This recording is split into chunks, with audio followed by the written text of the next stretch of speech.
Here we've got Russia moving closer to default as Washington blocks debt payments through US banks.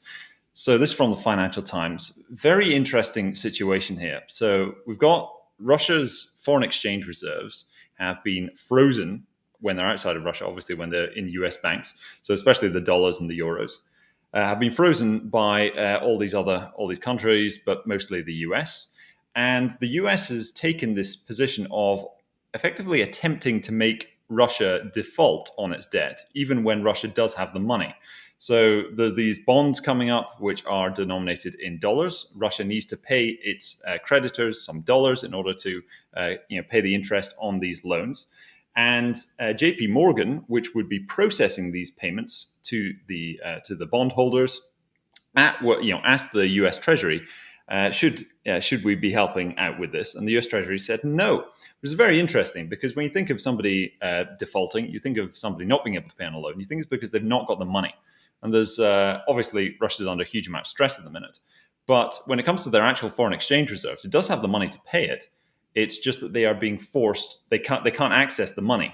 So they've got this piggy bank in order to pay this loan, and they can't do it because the piggy bank has been effectively removed and put in a jail somewhere by the U.S. Treasury Department and by all of the European nations as well. So it's a very interesting situation, John. I want to get your thoughts on it because it's not something I've heard of before, where a country defaults not because it lacks the money, but because it has been restricted from paying by another country, in this case, the United States. Because when you think of credit ratings for countries and the credit worthiness of countries, you're thinking about the economy and the ability of the government to pay it, rather than whether or not they will be able to pay it, even if they've got the money. Has this happened before? Is there a comparison elsewhere that we can draw? There might be, but probably not on this scale, affecting such a large amount of debt. But what you're talking about here is, yes, if Russia misses a payment, technically that's a default. But only technically.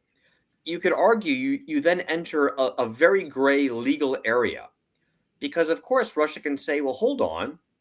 These contracts are written under U.S. law because they're U.S. Dollar-denominated debt, for example, in the case of the ones being administered by J.P. Morgan. And the U.S. is now acting within that U.S. legal context to say, oh, these contracts written under U.S. law are now invalid, and we're going to overrule them as the government. Well, it just so happens that the way the Constitution and other founding legislation of the U.S. is written, the U.S. cannot override private contracts under U.S. law without going through the court system, right? They actually have to they have to bring a case. And that case will have to be heard by presumably a federal circuit court. And eventually, if it's continued to be appealed and disputed by, in this case, the investors who want to be paid, probably, it ends up at the Supreme Court, and the Supreme Court has to rule. And of course, at that point, if the executive branch is the one trying to prevent that happening, and yet the Supreme Court says, well, look, this is bubbled up to us through the federal appeals court system, we kind of have to hear the case. Well, then you have a constitutional crisis, which who knows how it would be resolved, but it would need to be resolved at that point. Now, I'm not saying it'll come to that because that takes a long time. The court system is usually very, very slow. There's the occasional something or other that gets expedited, but given the current mood in the United States vis-a-vis the conflict in Ukraine, I suggest it would just sort of be shelved and slow walked, such that the technical default would take place. The coupon payments would not be made. Any investors in those dollar-denominated Russia bonds would not receive their coupons. But would they be able to go after Russia for recompense? Of course not. And then again, there are other angles here. There might be some insurance policies linked to these contracts. There might be some CDS linked to these contracts. Yeah. And it starts to become a real legal headache for the U.S. government if all the people in theory on the receiving end aren't receiving something.